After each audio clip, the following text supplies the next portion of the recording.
Good afternoon, everyone. Today I want to share my thoughts on a topic that is shaping our future: technology and economic inequality. When we hear the word technology, many of us think of convenience. Smartphones, AI tools, robots, and online platforms make life easier and more exciting. They allow us to learn faster, shop instantly, and connect with people everywhere. For our generation, technology feels almost like a natural environment. But we need to ask, does technology make society more equal, or does it make the gap between people bigger? On the positive side, technology can open doors. A student with a tablet and fast internet can access free courses, explore global knowledge, and even learn coding skills. Small businesses can reach customers online, and individuals can share their creativity with the world. In emergencies, technology spreads information quickly and saves lives. These are clear benefits. Yet there is another side. Not everyone has the same access. Some students struggle with old devices or weak connections, while others enjoy the latest equipment. This difference means some young people are prepared for the digital economy, while others are left behind. The gap is not only about speed, it is about opportunity. Automation also raises hard questions. Machines and AI can do jobs faster than humans. For companies, this means efficiency. But for workers, it can mean fewer jobs. People who lose their work may not easily find new opportunities. At the same time, those who design or own the machines become richer. So while society gains productivity, the wealth is not shared fairly. Platforms bring another challenge. Some creators and influencers gain huge audiences, while many others remain invisible. Algorithms decide who gets attention, and they do not treat everyone equally. Is this fair? Or is it another way power concentrates at the top? We should also think about privacy. Every click, every post, every purchase is recorded and turned into data. Companies use it to target ads or predict our choices. But who owns this information? Are we really in control of our digital lives, or are we becoming the product?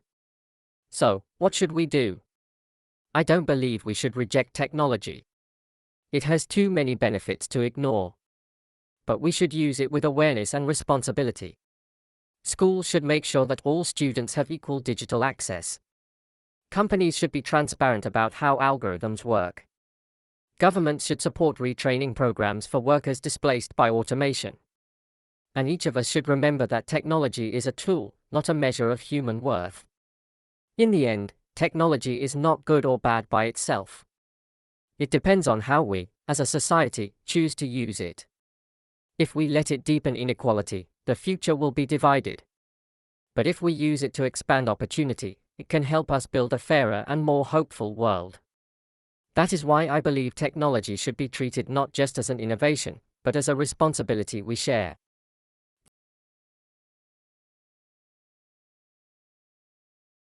All right, listeners. Tonight we're dropping a set on one of the heaviest beats in the room: economic inequality and technology. Not just gadgets, not just apps.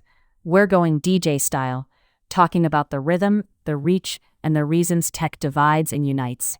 If words like automation, digital divide, or AI bias ever made you pause, stick with me. By the end of this set, you'll hear the pattern under the static. First up, what is the groove of tech and inequality? Think of the digital economy as a massive club. Some people are in the VIP lounge, sipping champagne with the fastest Wi-Fi, the newest devices, and the algorithms working in their favor. Others are stuck outside in the cold, listening to the muffled bass through the walls, because they lack the devices, the skills, or the access to join. That gap, the digital divide, is not just about speed, it's about opportunity, education, and power. Automation is another drop in the mix. Robots and AI can spin tracks faster than humans. An algorithm can process data, diagnose patients, or even write music in seconds. That's efficiency. But here's the twist. While the track plays smoother, some workers are pushed off the dance floor. Factory workers, cashiers, even some office jobs, their beats risk being muted. At the same time, those who design, own, or invest in these systems are raking in the spotlight. The result? Productivity soars, but wages don't always follow. The groove grows, but the gap widens. Let's talk about platforms. Think about social media influencers, app developers, or digital entrepreneurs. For a small few, technology is a rocket, taking them from obscurity to global fame or fortune. But for the many, the algorithm hides their track, their voice lost in the shuffle. The stage is there, but the spotlight is selective. And who programs that spotlight? Corporations with their own interests. The rhythm may sound open, but the mix is not neutral. Why does this matter? Because inequality powered by technology doesn't just separate people's bank accounts, it separates people's chances in life. Students with tablets and fast connections can explore the world of knowledge, while others are left with outdated books and slow connections. One group learns to code, another struggles to log in. One finds opportunities in the digital economy, the other is told they don't have the skills. That gap doesn't just echo in classrooms, it reverberates for lifetimes. And what about bias? Algorithms are not just machines, they are mirrors of the data we feed them. If past hiring favored one group, the AI might learn to favor them too.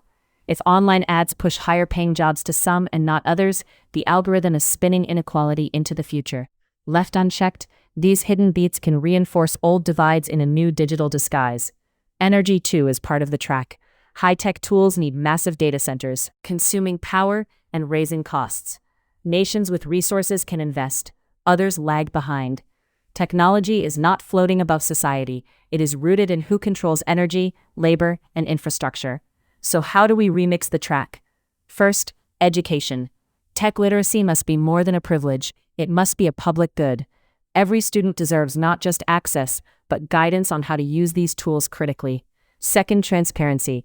Algorithms must be open to scrutiny, not hidden like secret samples. If they affect lives, they must be accountable. Third, redistribution. Profits from automation should not only fuel CEOs' bonuses, they should support retraining, safety nets, and shared prosperity. Real talk, technology is not destiny, it is an instrument. In the right hands, it can be a bridge. In the wrong hands, it can be a wall. The beats of inequality are not inevitable, they are mixed by choices. Policy choices, design choices, cultural choices. As we fade into the outro, here's your recap. Technology can widen gaps or close them. It can mute some voices and amplify others. It can trap us in inequality or help us remix a fairer rhythm. The question is, how do we choose to use the tools we've built? That's the set for tonight. Protect your agency, protect your dignity, and don't let the algorithm decide your worth. Stay sharp, stay kind. When we think about technology, we often celebrate its promise: faster connections, smarter machines, new opportunities. But today I want to ask a different question. What does technology do to inequality? Does it narrow the gap between rich and poor, or does it widen it? And more importantly, what does this mean for justice and democracy? Consider the digital divide. Some of us enjoy the latest devices, high-speed internet, and advanced skills. For them, technology is a ladder, opening doors to knowledge, jobs, and networks. For others, technology is more like a wall. Without access to devices or training, they are excluded from opportunities that others take for granted. Here is the first question: is access to technology a luxury, or should it be considered a basic right, like education or clean water? Automation deepens the dilemma. Robots and artificial intelligence now perform tasks once done by humans, driving trucks, diagnosing illnesses, even composing music. Efficiency improves, but what about workers whose jobs disappear? Should they accept that progress has pushed them aside, or do we owe them something more? If society as a whole benefits from automation, should the rewards be shared more broadly? Or should those who own the machines claim them exclusively? Another issue is platforms. Social media and gig economy apps promise openness, but who actually benefits? A small number of influencers or entrepreneurs gain massive audiences and fortunes, while countless others struggle for visibility. The stage seems open, but the spotlight is selective. And here we must ask, is this meritocracy, or is it simply another way in which power concentrates at the top? Bias also hides within algorithms. We often assume that machines are neutral, but in fact, they learn from data shaped by human history. If past hiring favored certain groups, the AI may do the same. If ads for high-paying jobs are shown more often to men than to women, inequality is reproduced in a digital disguise. The moral question is, when technology mirrors injustice, who is responsible? The engineer? The company? Or society as a whole? Now consider education. Students with tablets and broadband can explore the world, while others remain limited by outdated textbooks. One group learns to code, another struggles to log in. These differences, early in life, shape futures for decades. Should education systems provide equal digital access for all? If not, are we betraying the promise of equal opportunity? There is also the matter of data and power. Every click, every purchase, every message we send is harvested, turned into data, and sold. Our preferences and behaviors become raw material for profit. Should our attention, our privacy, our lives be commodities in the marketplace? Or should they be recognized as rights, protected from exploitation? Technology also affects democracy itself. Algorithms amplify content that provokes emotion, anger, fear, outrage. Calm, reasoned debate is harder to sustain in this environment. So we must ask, what happens to public life when the currency of attention rewards sensation over reflection? Is democracy strengthened or weakened when citizens are treated as consumers rather than participants in a common good? The defenders of technology say, inequality is not caused by the tools themselves but by how people use them.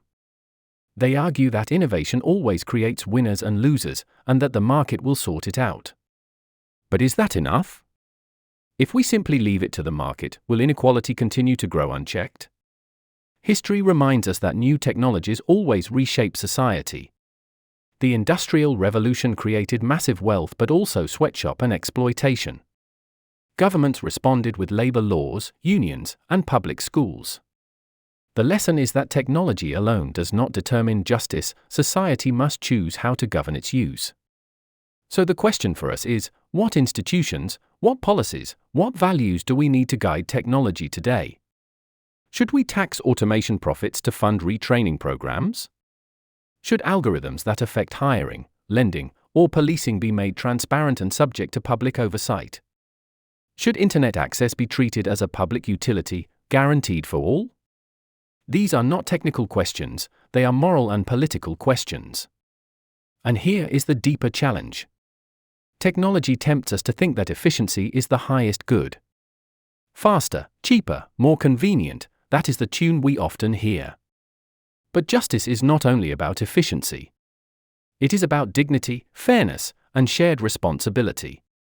If technology makes our lives easier but erodes these values, can we really call it progress? So, what should we do? We should deliberate together, not only as consumers but as citizens. We must ask, what role should technology play in our common life? Should it serve only profit, or should it serve the common good? Should it reinforce inequality, or should it help us build a fairer society? The answers will not come quickly. But the act of asking, debating, and reasoning together is itself vital.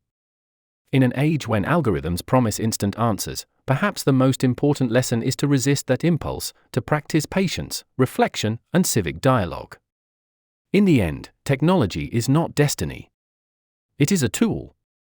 The question is not only how powerful it becomes, but whose purposes it serves, whose voices it amplifies, and whose lives it improves.